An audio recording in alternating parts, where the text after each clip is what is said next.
How to Relax by Thich Nhat Hanh. Parallax Press, Berkeley, California. Part 1. You don't need to set aside special time for resting and relaxing. You don't need a special pillow or any fancy equipment. You don't need a whole hour. In fact, now is a very good time to relax. You are probably breathing in and out right now, this moment.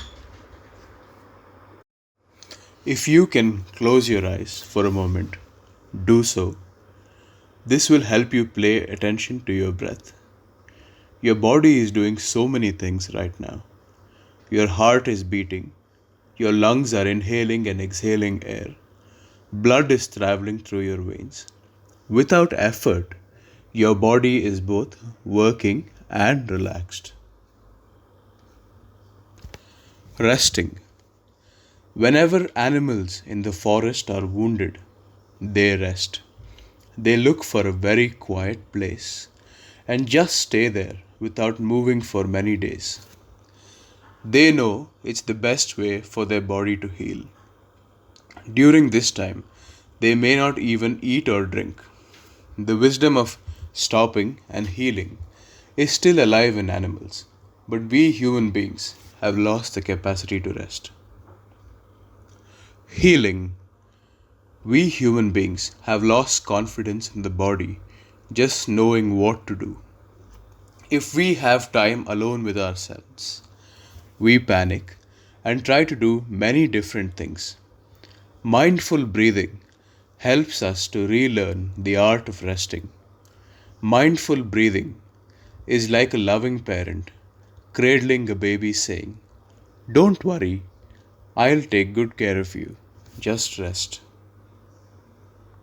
Awareness of breathing. Your breathing is a stable, solid ground where you can take refuge. No matter what thoughts, emotions, and perceptions are going on inside you, your breath is always there, like a faithful friend. Whenever you're carried away by thinking, overwhelmed by strong emotions, or feeling restless and dispersed, return to your breathing. Bring your body and mind together and anchor your mind. Become aware of the air coming in and going out to your body. With awareness of breath, our breathing naturally becomes light, calm, and peaceful.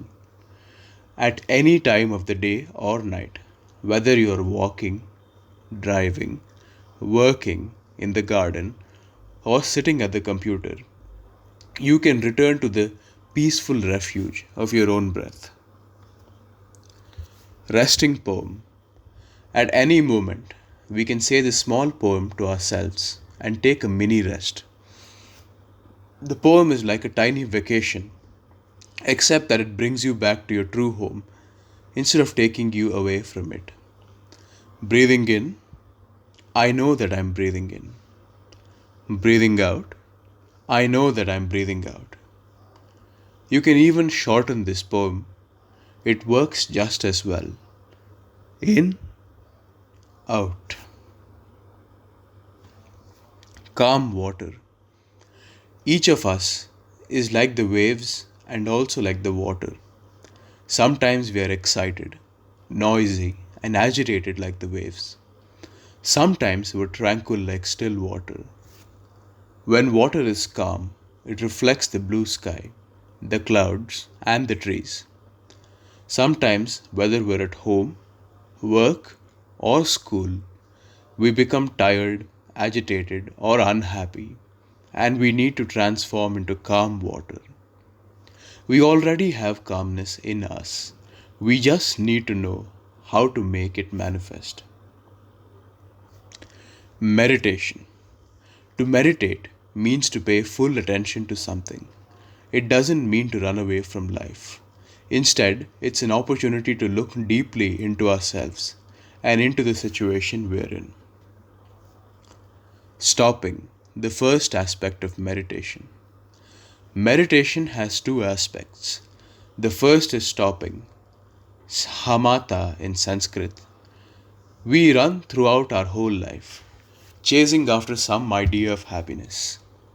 Stopping means to stop our running, our forgetfulness, and our being caught in the past or the future. We come home to the present moment where life is available. The present moment contains every moment. Here we can touch our ancestors, our children, and their children, even if they haven't been born yet. We calm our body and emotions through the practice of mindful breathing, mindful walking, and mindful sitting. Samatha is also the practice of concentrating, so we can live deeply each moment of our life and touch the deepest level of our being. Stop first. If we can't rest, it's because we haven't stopped running. We began running a long time ago. We continue to run even in our sleep. We think that happiness and well being aren't possible in the present. If you stop and establish yourself in the here and the now, you will see that there are many elements of happiness available in this moment, more than enough for you to be happy. Even if there are a few things in the present that you dislike, there are still plenty of positive conditions for your happiness. When you walk in the garden, you may see that a tree is dying and you feel sad and aren't able to enjoy the rest of the garden. That is still beautiful. If you look again, you can see that the garden is still beautiful and you can enjoy it. Looking deeply, the second aspect of meditation. The second aspect of meditation is looking deeply, vipassana in Sanskrit, in order to see the true nature of things.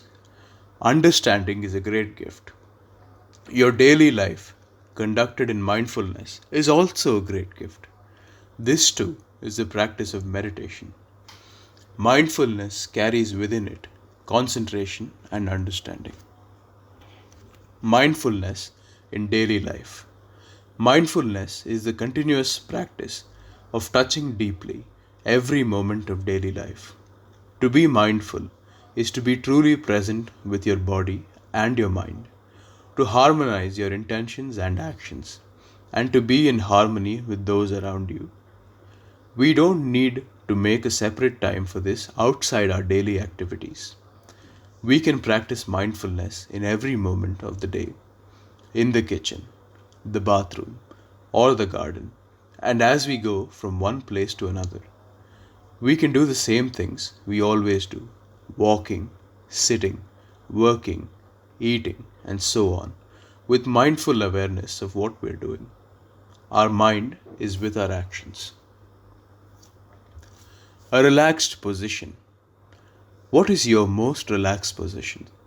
Sometimes we think we can only relax if we are lying down, but we can also sit in a relaxed position.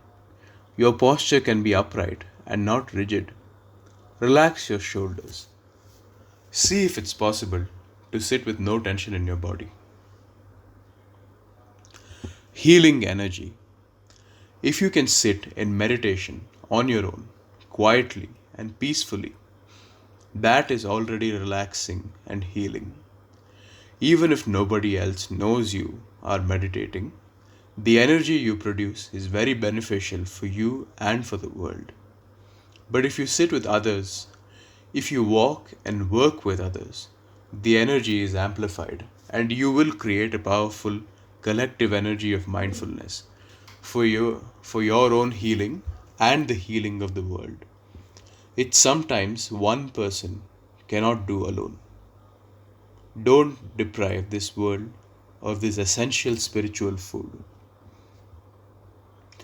Collective energy of healing.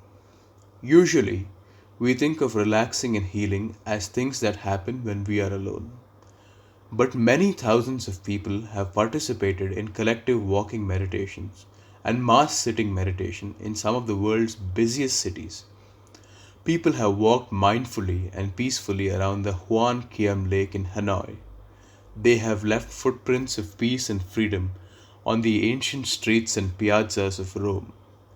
Thousands of us have sat in silence and stillness in London's busy Trafalgar Square and Zuccotti Park in New York City.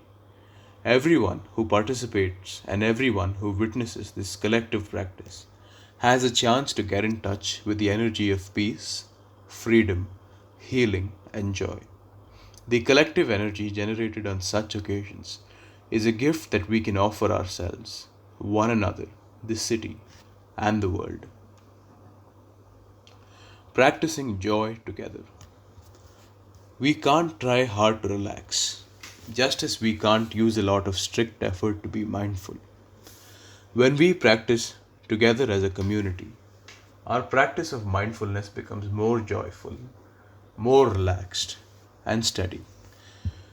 We are the bells of mindfulness for each other, supporting and reminding each other along the path of practice. With the support of the community, we can cultivate peace and joy in ourselves. We can then offer to those around us. We cultivate our solidity and freedom, our understanding and compassion. We practice looking deeply to gain the sort of insight that can free us from suffering, fear, discrimination, and misunderstanding. Communicating with ourselves. Sometimes we want to relax because we want to not think. That's wonderful. We all need non thinking time. But that doesn't mean we should stop listening. When we stop thinking, we can start communicating with ourselves by listening to our bodies and our emotions.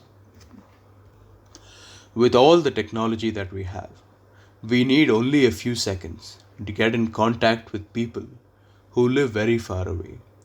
But true communication with us or with others can't happen unless we stop, relax, and listen to ourselves.